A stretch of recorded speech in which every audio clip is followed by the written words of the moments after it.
Ergun Babahan, you are a bit more in trouble in Turkey.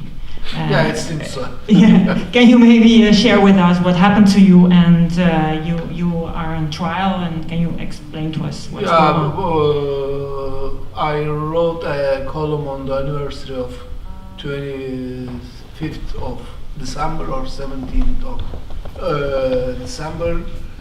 It was a cover-up by the government, and as was mentioned, the judges and prosecutors or even police chiefs are arrested now and they are in prison.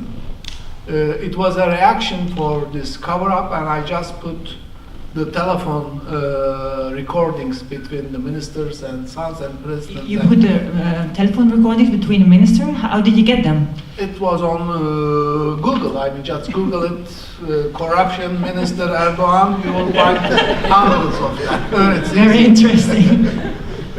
Because during that period, they were printed, they were on YouTube, everywhere, on the newspapers, even the main opposition party leader played them on parliament and election squares, so it wasn't easy to find this kind of recordings.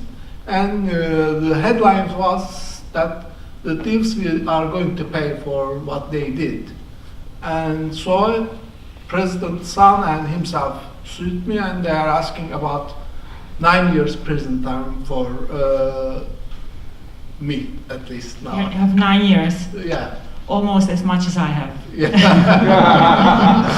Okay. But you are here. I'm in Turkey. Yeah, that's what my next question is. Are you not scared to go back? Because your next session will be when exactly? Tuesday. Tuesday. Just after the election. And what you expect? I mean, it won't over a day, so I will tell the court that it wasn't an insult. I met him in a restaurant or coffee house, and I went up to him and called him thief. It was a critical of the systemic working of Turkish judiciary and his role in it on cover up the corruption, and his role buying newspapers for his party or his family, we don't know yet. So you can't call it. It might be a heavy criticism of government or the president, but you can't call it insult, in my opinion. I studied law also. I am a lawyer. So, but are you not afraid that you have to enter prison anytime soon? I mean, there is no rule of law in Turkey just now. They are not. We can't trust the judiciary. The judges are like the clerks of president's office. So anything might happen. It happens to everybody in Turkey. Let's say Can Dündar just published a story, and they ask 2 lifetime plus 42 years for him. If the indictment is accepted, probably he will be arrested, because it's a catalog crime. When you commit a catalog crime, you go to prison during the trial period. What kind of crime?